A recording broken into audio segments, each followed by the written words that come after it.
Hello guys, welcome back to the channel. My self Vinesh Kumar. और आज हम लेक्चर 4 स्टार्ट करने वाले हैं सॉलिड स्टेट का, जिसमें बात करेंगे effective number of atoms per unit cell. ठीक है, सबसे पहले हेडिंग लिख लेते हैं, effective number of atoms per unit cell. क्या मतलब होता है इसका? Effective number of atoms per unit cell का मतलब क्या होता है? कहने का मतलब है कि देखो, जैसे अगर मैं सिंपल क्यूबिक की बात करूं, सिंपल क्यूबिक में अपने को एटम्स कहाँ कहाँ देखने को मिलते हैं? सिंपल क्यूबिक में अगर मैं बात करूं तो सिंपल क्यूबिक में एटम्स अपने को देखने को मिलते हैं सिर्फ कॉर्नर्स पे। 8 कॉर्नर होते हैं। ठीक है, 8 कॉर्नर्स पे अपने को एटम देखने को मिलेंगे। ये हो गए 8। तो इसका मतलब ये नहीं है कि इस सिंपल क्यूबिक यूनिट सेल में 8 एटम्स हैं, है ना? तो उसी को बोला इफेक्टिव नंबर ऑफ एटम्स। यानी कि जैसे ये 8 हैं, तो इसमें ये जो एटम है, इसका पूरा पार्ट क्या है, इस लैटिस में, इस यूनिट सेल में नहीं आ रहा है। तो कितना आ रहा है वही देखना है अपने को। और इसे टोटल 8 का मिलके टोटल नंबर ऑफ एटम्स कितने हो जा रहे हैं, उसी को बोलेंगे इफेक्टिव नंबर ऑफ एटम्स। ठीक। अब देखो, जैसे उसको कैसे निकालते हैं, इफेक्टिव नंबर ऑफ एटम्स, जिसको जेड से हम रिप्रेजेंट करते हैं। किससे? जेड से। अब इसको कैसे लिखते हैं, देखो, जेड क्या होता है? सिग्मा मतलब summation of location of atom, मतलब कि एटम कहाँ पर प्रेजेंट है, लोकेशन ऑफ एटम। और उसको मल्टीप्लाई कर देंगे, मल्टीप्लाई बाय कंट्रीब्यूशन। और मैंने कंट्रीब्यूशन के बारे में कल ही तुम लोगों को बताया है कि किस एटम का किस पोजीशन पर कितना कंट्रीब्यूशन होता है। Contribution of atom at that location, at that location, उस लोकेशन पर उस एटम का कितना कंट्रीब्यूशन है। ठीक। जैसे मैंने कल बताया था कि अगर एटम कॉर्नर पर है तो उसका एक यूनिट सेल में कंट्रीब्यूशन कितना होता है, 1/8। अगर वो कहाँ पर है, फेस सेंटर पर। ठीक है, फेस सेंटर पर, फेस सेंटर पर उसका कंट्रीब्यूशन होता है हाफ, यानी हाफ एटम जो है वो एक यूनिट सेल में रहेगा। और अगर बॉडी सेंटर पर हो तो उसका कंट्रीब्यूशन पूरा, यानी कि पूरा का पूरा एटम उस यूनिट सेल में है। ठीक है। तो सबसे पहले अपन क्या करते हैं, सबसे पहले एस सी सी, यानी कि सिंपल क्यूबिक के लिए अपन क्या निकालते हैं, जेड। सिंपल क्यूबिक के लिए जेड की वैल्यू, तो ये क्या हो जाएगा, sigma of location of atom, क्या होता है, कॉर्नर, है ना? कितने हैं, 8। 8 कॉर्नर है, into contribution of atom at that location, जो मैंने बताया अभी कितना है, 1/8।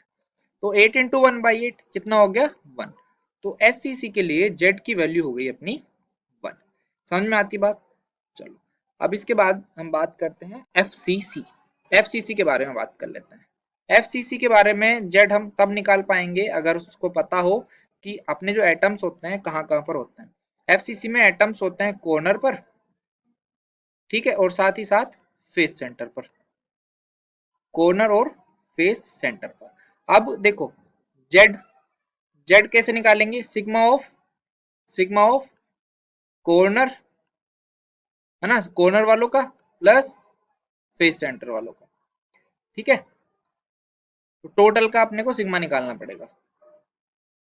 तो कॉर्नर वाले पे कितने हो जाएंगे, देखो 8 इंटू 1/8, है ना, 8 कॉर्नर होते हैं सब पे, 1/8 कंट्रीब्यूशन होता है, प्लस फेस सेंटर। कितने फेस सेंटर होते हैं, 6 फेस होते हैं, तो फेस सेंटर भी 6 ही होंगे। इंटू हर फेस सेंटर पे कंट्रीब्यूशन कितना होता है एटम का, हाफ, यानी कि 1 + 3 = 4। तो एफसीसी में जेड की वैल्यू कितनी हो गई, Z = 4, यानी effective number of atoms per unit cell in FCC will be 4। ठीक है। चलो, अब एक और बताई थी मैंने जिसका जिक्र किया था, ये है and centred. And centred, and centred में बताया था मैंने कहाँ कहाँ पर होते हैं, कॉर्नर पर, है ना, कॉर्नर पर रहता है, और दो अपोजिट फेस सेंटर पर।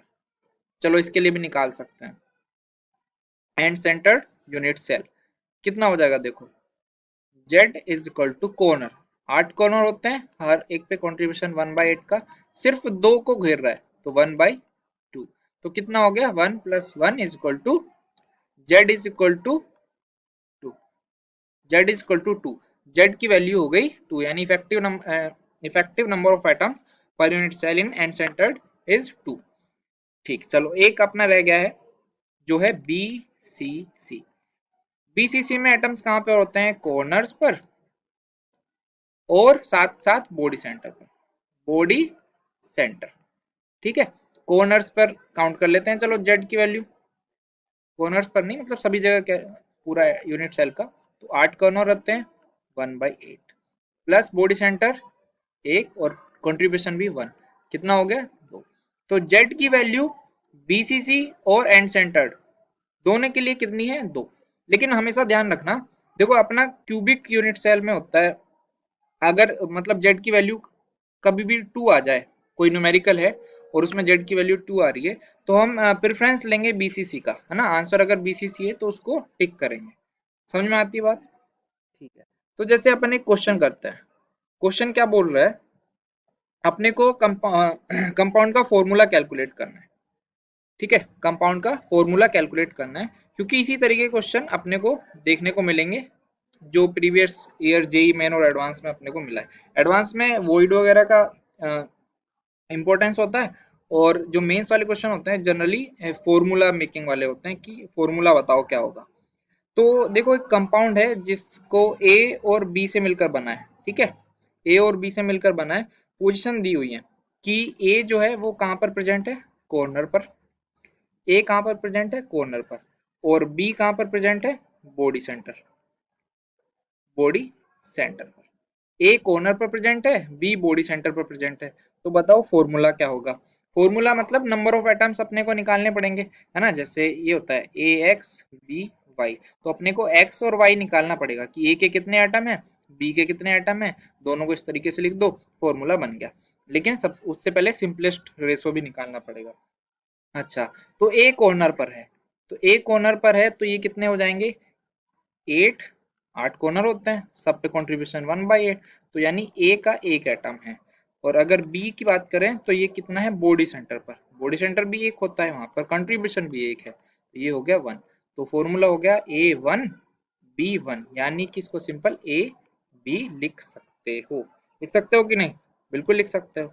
ठीक है, अब इसी में एक सेकंड क्वेश्चन मैं इंट्रोड्यूस कर देता हूँ, मैं पोजीशन चेंज कर देता हूँ। ठीक है, हाइपोथेटिकल होता है ये सब क्वेश्चंस तो, कि ए अगर कॉर्नर पर है, ए अगर कहाँ है? कॉर्नर पर, और बी जो है सारे फेस सेंटर को ऑक्यूपाई कर रहा है।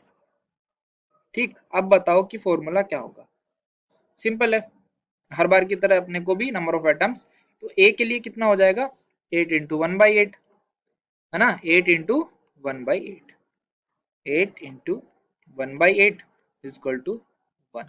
बी अपना फेस सेंटर पर, तो बी के लिए कितना हो जाएगा अपना? 6 फेस होते हैं, सब पे कंट्रीब्यूशन 1/2 यानी 3, तो ए हो गया 1, बी हो गया 3, तो फॉर्मूला हो गया अपना AB3। ठीक है, चलो अब देखो एक क्वेश्चन और मैं करा देता हूँ इसी पे। देखो क्वेश्चन क्या रहेगा अपना,